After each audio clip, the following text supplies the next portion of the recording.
भगवान ने अपनी जटा को बांध लिया है और उस मूर्ति में आप देखोगे भगवान की जटा बंधी हुई है।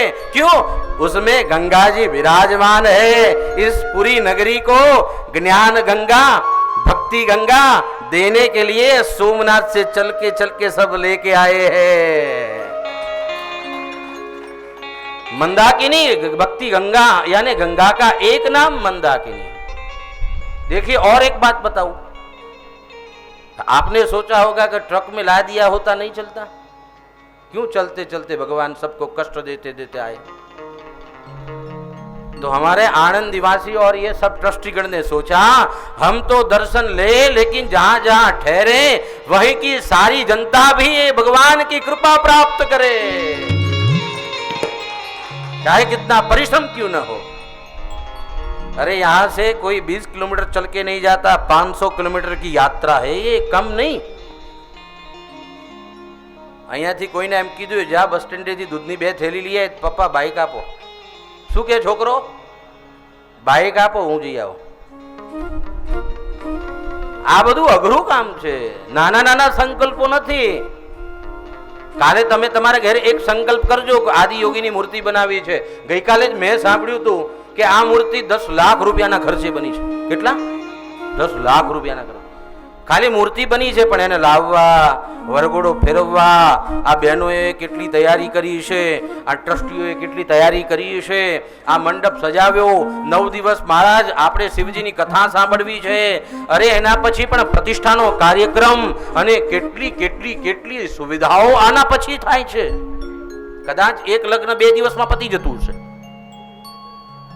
ઓછામાં ઓછો 4 મહિનાનો પુરુષાર્થ આની પાછળ લાગ્યો હશે, 1-2 દિવસની આ ડ્યુટી નથી। અને જ્યારે આ જે દર્શન આ ભગવાન આદિયોગીની મૂર્તિના દર્શન કરો કે જેની જટાની અંદર ભગવતી મંદાકિની બેઠેલી છે, ત્યારે આ મૂર્તિને પવર્ગ મૂર્તિ કહેવામાં આવે।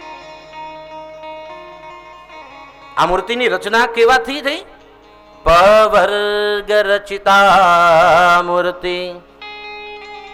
આ મૂર્તિ જે જીવ દર્શન કરે છે એ જીવના માટે શાસ્ત્રમાં એવું કહેવાયું કે જે જીવ આ મૂર્તિના દર્શન કરે એ મૂર્તિના દર્શન માટેથી આ જીવોને મોક્ષની પ્રાપ્તિ અપવર્ગમ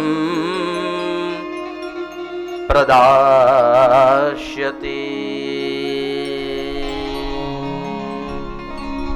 શાસ્ત્રમાં આ લિંગનો જે મહિમા છે એમાં બતાવતા કહ્યું કે જ્યારે આ મૂર્તિ અપવર્ગ કહેવામાં આવી, સંસ્કૃતમાં અપવર્ગનો અર્થ મોક્ષ થાય। આ મૂર્તિના જે લોકો દર્શન કરે ને એને મોક્ષની પ્રાપ્તિ થાય છે। વિચાર કરો, ક્યાં હરિદ્વાર, ક્યાં યમુનાજીનો કિનારો, ક્યાં નર્મદાજીનો કિનારો, પણ આ બધા લોકોએ ભેગા મળી અને આ બધું અહીંયા આનંદ ધામની અંદર ઊભું કરી દીધું અને જે લોકો દર્શન કરે એના માટે મુક્તિનો માર્ગ પ્રશસ્ત કરી દીધો છે।